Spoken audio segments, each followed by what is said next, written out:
Hey, yo, what's up everyone? It's your boy Carl back at it again. New video, same grind, you already know. I hope y'all doing well on this Friday afternoon and ready to grind hard because like always, I'm ready.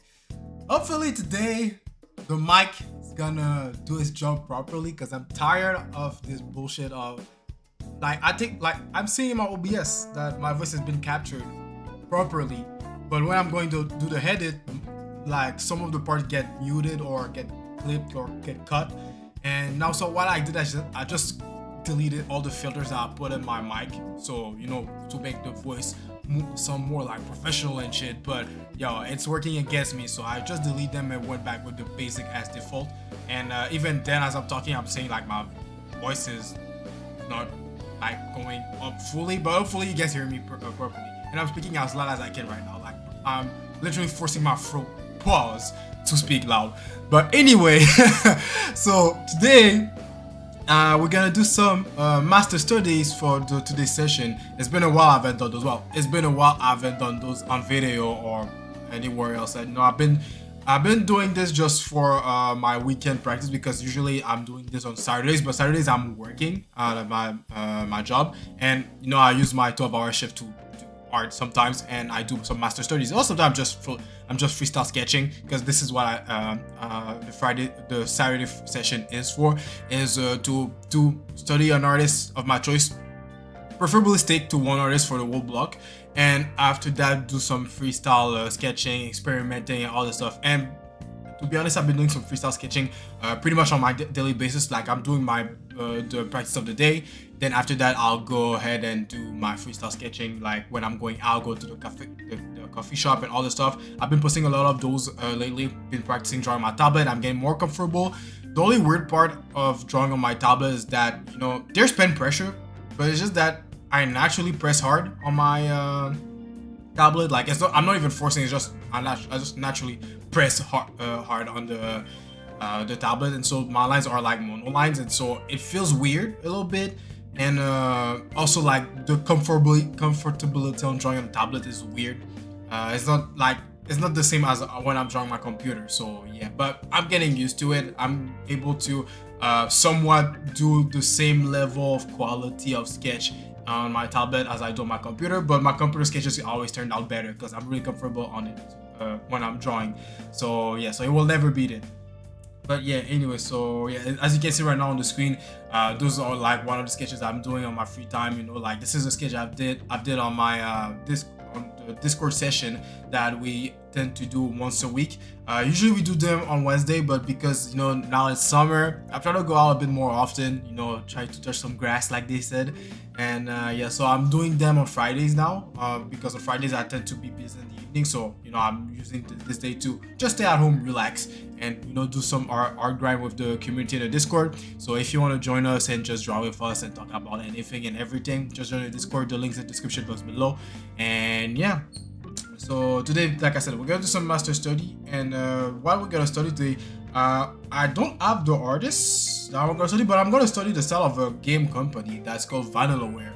Lately, I've been playing a lot of that game called Unicorn Overlord. I'm about to finish the game actually, and man, I wasn't really aware of Vanillaware art style because I played the other game called Odin Sphere, and I really liked it. I really liked the art style. I really liked the gameplay. And playing with Unicorn Overlord, was a big risk for me because for a long period of time, I've been telling myself that I'm too dumb or I'm not smart enough to play SRPGs or strategic RPGs. But because the art style of Vanillaware is really attractive, is really attracting, and I really I wanted to play the game, and I played the demo a little bit. And I really liked the demo, but I was like, yo, it's a demo. Of course, it's gonna be easy, but when I'm gonna go further and further, when I'm gonna be further in the game, it's gonna be hard for me to be like as strategic and be like, place all my units and all this stuff, make my units, all this stuff. But little did I know, I'm not that dumb. I'm not that stupid. I just need to read. But yeah, it's just because I had a bad experience when I was a kid, when I was playing a Fire Emblem game on Game Boy. I didn't understand what the fuck I was doing, and to be fair, I was a kid back then. I didn't understand English. I wasn't even able to read English, little to understand it. So I had a bad experience as RPG, so I always put it aside and I always play action RPGs or turn-based RPGs, which were more my comfort zone. But Unicorn Overlord is like the first SRPG that I'm gonna actually play and finish. When I'm gonna finish it, of course. Like I said, I'm about to finish the game, and I really like it so far. But anyway, enough yapping, more drawing. So yeah, I'm gonna do some master studies of Vanilla Wars art style, and then after that, what I'm gonna do is that I'm gonna apply what I learned from them, and apply it to my own art. Like I'm gonna try to accent this. I'm not gonna change the. I'm not gonna fully change. No, wait. I phrased that wrong. I'm not gonna stick to the art style that I have now. I'm gonna actually implement what I've learned from the art style itself. Because one thing that I do is that I usually tend to only pick one thing or two from an artist and then apply it to my art, which is something that you usually do because as much as you like the art or an artist's art style, you don't like everything. There's something in particular that you like. Even like it might be like 90% of the art style, but you get what I mean. It's good to pick certain elements from each artist that you study in your art journey instead of just fully copy one artist and become their shadows. This is something that I always got scared of, becoming the shadow of another artist. Like everyone say, oh yeah, your art is like so and so, but at the same time it's like a praise, but I don't want to be fully like this artist. Like I remember last year I've been hard grinding and again I'm gonna glaze him again, Tetsuya Nomura. I've been hard grinding his art style, and at some point people start to recognize that, oh yo, that looks like some new drawings with your art style and shit. I'm like, yo, let's go.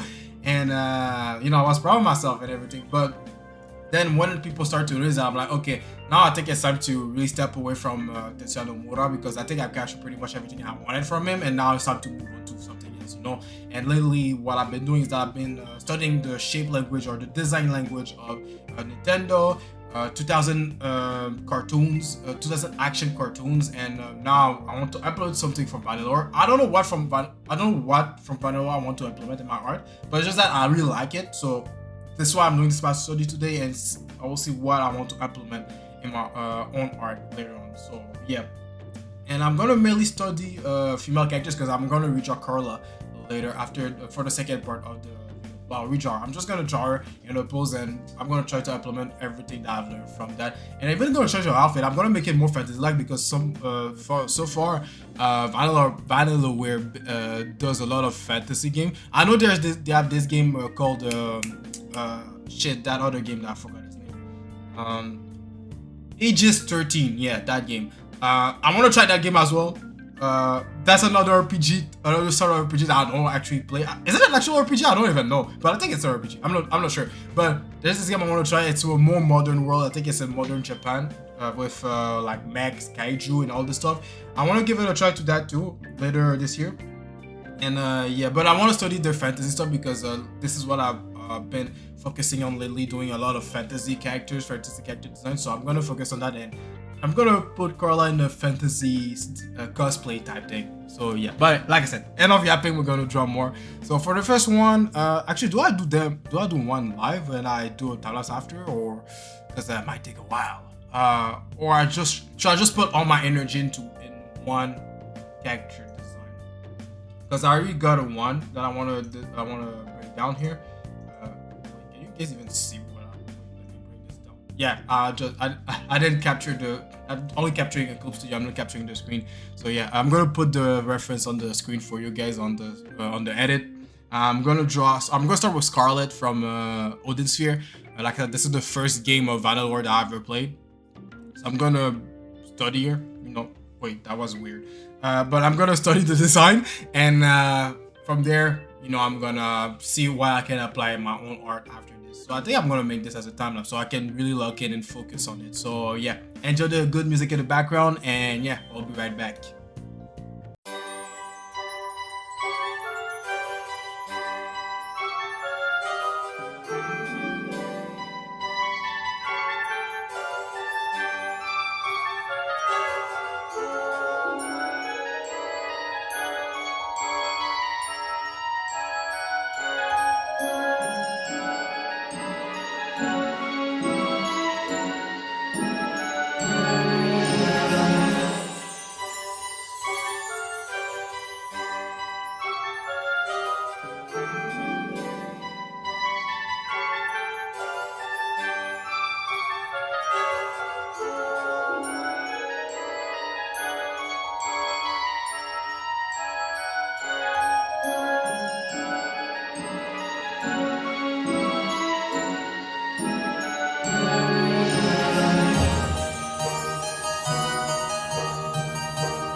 back from the time lapse. So yeah, so this is my master study of Scarlet from Sphere, from the game developer Vanillaware Studio. I think Vanillaware Software or something like that. Anyway, Vanillaware, that's the name of it.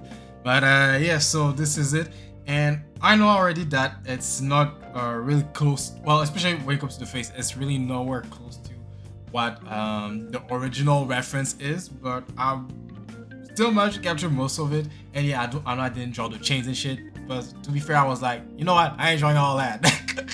You know, I just wanted to focus on the character designs, and you know, take notes of certain things like the proportions, the way the character is built, and all this stuff. And I even took some notes here. You know, like, and one of the main things that that I've noticed, and probably most of people will notice when they look at Vanillaware artwork, is that there's almost no use of line art or line work. It's mostly painting. I guess, yeah, if you zoom in, maybe there's some part that's line art, but I think it's more like colored line art, I think. And yeah, color edges. And this is what do most of the work, the colors, you know. And since here I'm just sketching, I'm just doing my best of capturing the contour the best way as I can. And also doing the demarcation, like, you know, like if you look at the if you look at the thing as if the reference is there, but I'm gonna put the reference on the screen for you guys so you can keep track with what I'm talking about. So yeah, I was about to say the dress. You know, if you look at the dress, you know, like most of the folds are done by colors. You know, there's not really line work. It's just color values, color saturation, the tones, and everything that showcase the depth, the folds, and everything. And I tried to do my best on my study to do it with my line work, with my line art, you know. Though I didn't capture all the folds, I've just captured the major one that I managed to cut in without, you know, zooming in the skirt to see properly all the details. Because, you know, when I'm doing a master study, personally, well, I just look for the general construction. Then after that, once the general construction is done, this is why I'm going a bit more into details. And then after that, if the details are really necessary for me to capture, like, you know, like the stars and all the stuff on the what is called the hat, I will draw them. If it's not necessary, just like a prop to detail, like just to make it, you know, just to make it pretty, I'm not gonna bother drawing it. This is why I didn't draw it on my own sketch here. But yeah, other than that, I focus on the general construction. And one thing that also important to note is that there's the anatomy. There's minimal anatomical detail that are shown here. Like example, the elbow landmark. You know, you can tell where the elbow is with the way they did the coloring. You know, like it's like line work, but it's just colored line with shading technique. You know, they did it for the left arm and the right arm. You can see also the ankles, like they put the demarcation on it. The, you know, like the sides of the ankle, like the one higher and one is lower. And this thing here is important. Is important if you want to sell the somewhat the realistic side of the anatomy. Well, you want to still stay cartoony, because, you know, there's a lot of cartooning element, like the way the head is drawn is bigger than the side of the shoulders, you know, which is something that if you want to stay realistic, you will try to balance the size of the side of the head with the size of the width of your shoulders, you know. And those little details of the anatomy makes it more believable. And this is why you need to study your anatomy to a certain degree so you can sell it. You can sell the what you call this, I was about to say anyway, I was about to say a word that doesn't exist. I'm pretty sure it doesn't exist, but you want to sell the idea of a proper anatomy here. And I really like the way they did the hand here. When I was doing it, I was like, what the heck am I doing? But then I started to understand, like, oh, okay, it's just I'm drawing it from the outside in. You know, at first I thought I was drawing from the inside out, but I was drawing it from the outside in.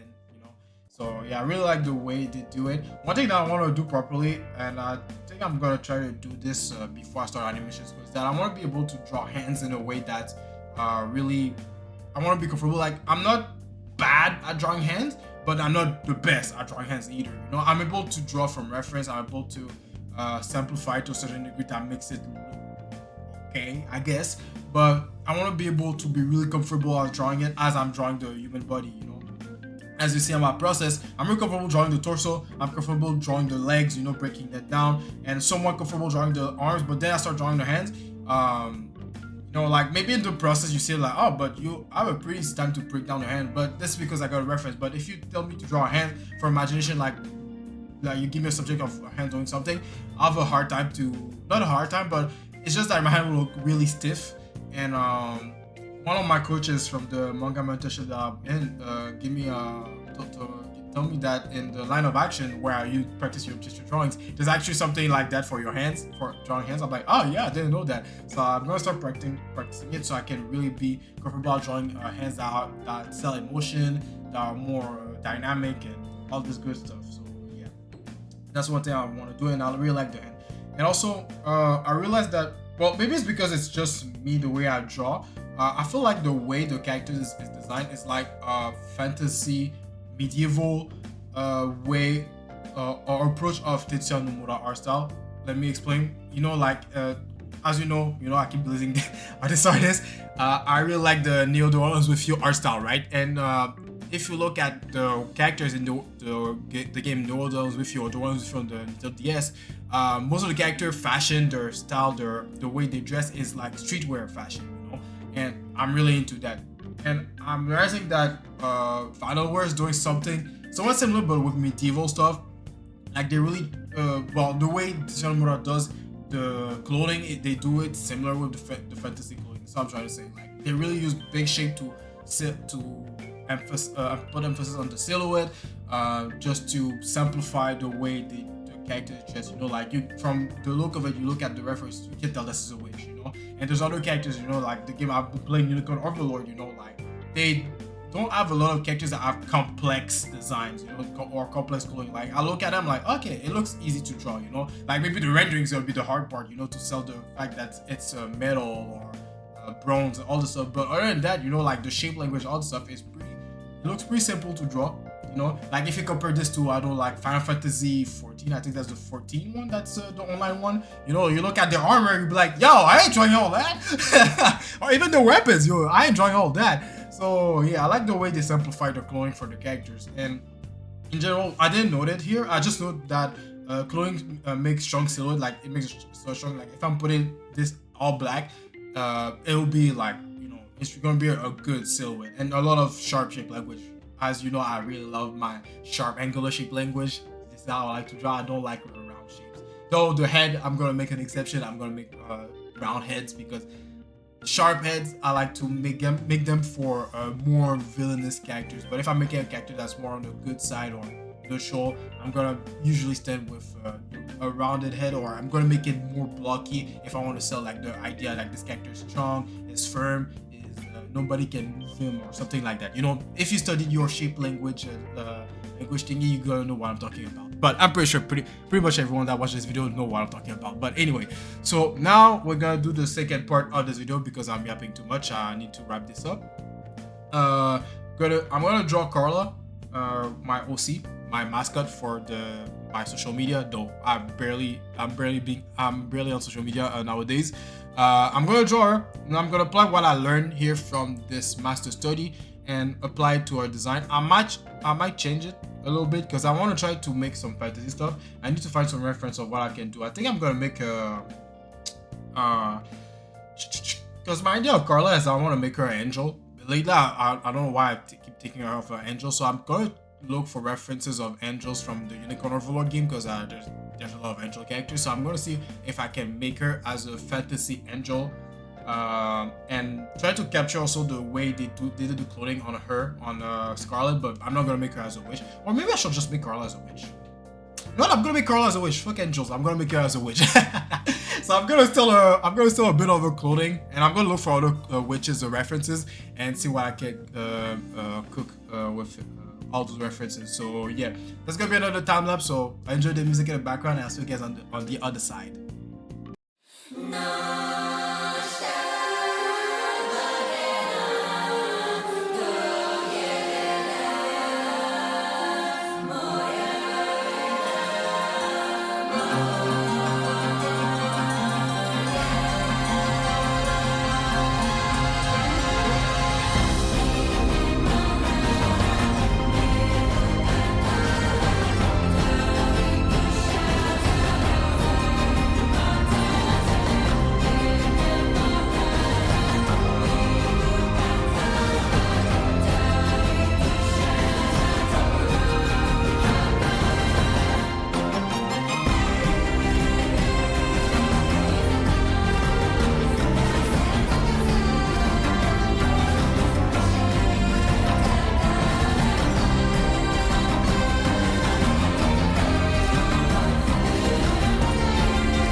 Alright, so that's it for the free sketching, trying to apply what I learned from the previous practice or the first part of today practice into the sketch. I'm not gonna lie to you guys, I just went all in with the way I draw usually and almost forgot that I was doing application of what I was practicing earlier, on my study of earlier. And I only realized this when I was starting to add the details. I'm like, wait, I'm about to draw the eyes the way I usually do, you know. So I'm like, you know what? Okay, let me keep in mind what is the shape of the eyes, you know, the proportion of the limbs also, because as you can see, her arms are pretty skinny. Mine are, you know, they can be skinnier than that. They can be skinnier than that. But at the same time, I was trying to keep like proportion with the, you know, like the way I designed the Carla. You can see, well, you can barely see it on the right side, but let me toss it a bit. Or wait, I can just do that so you guys can see it properly. So yeah, I was trying to keep in mind the body proportion, like the way I designed her initially first. And when I was trying to adapt the styling to it, I was like, yeah, I need to maybe just change the proportion entirely.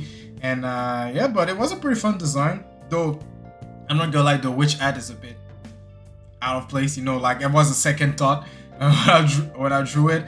But yeah, I'm not gonna lie, just the outfit in general was a bit of second thought, except for the skirt part. I was like, yeah, I want the skirt to be really flashy, to be really like something big, so it will enhance the silhouette. And also when I drew the hat, even though it was second thought, I was like, yeah, I'm gonna try to make it like big enough so, you know, if I had to make a silhouette out of it, it would be good enough. So yeah, okay, I can do it actually.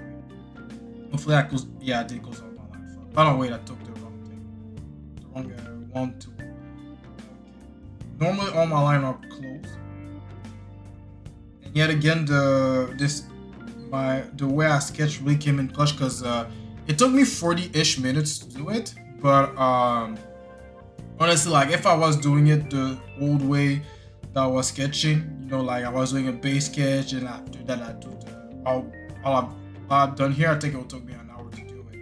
So yeah, it's really encouraging that my process is really making me go faster the way I sketch stuff. And yeah, see, that's what I wanted to have here. I wanted to have something strong, a strong silhouette, you know. And oh my god, it wasn't even intentional. I like the flow that's going on here. Like, wait, it wasn't even intentional. Like this part of the body, it was intentional, but I wasn't expecting the hat going into the flow like this. Even like, yeah, the skirt, I was thinking about it, you know, like, yeah, I want to go all in there because everything's going there. The hair, I thought about it, but the hat, I wasn't expecting it. Like, I just did it because I was like I don't like when the witch hat are big and it goes just like, you know, it's pointy at the top like this. You know, I like when I want to think like, I like to think like, okay, if it's big and it's pointy, like it's gonna fall and then it's gonna curve upward or something like this. But man, it wasn't even intentional for that. But yo, I like the flow what's going on here. And yeah, and we're getting to the same thing here actually for Scarlet. If I close all my line, of course. No, I didn't close all of them. But let me see. Can I still get my? Yeah, never mind. But you get the idea, right? So yeah, but that will be it for today. I hope y'all enjoyed the session and y'all make some good progress in your own grind while watching this video, because as you know, I don't make those videos so you can just sit there and just watch me draw. I want you to draw as well and do your own stuff, or just grind or something else while you have this video in the background. And yeah, but I'll let you guys go. Like always, don't forget to like and subscribe to the channel so you won't miss any of my videos that I upload every Friday afternoon. Feel free to join the Discord. It's free for everyone. No need to sub or anything like that. I don't know why I'm making my Twitch thing, but anyway. But yeah, you can join the Discord and join us and share your own art journey. I'm posting all my sketches in the Discord. I'm not using it on my social media like I used to. And also, like I said at the beginning of the video, once a week we do some art grind sessions together in the community, in the voice chat. So if you want to have a group of people to draw with, feel free to join our Discord. And yeah, so like always, keep grinding, take some break, and don't slack. I was about to say don't slash. Don't slack. And yeah, I'll see you guys on my next video. All right, peace.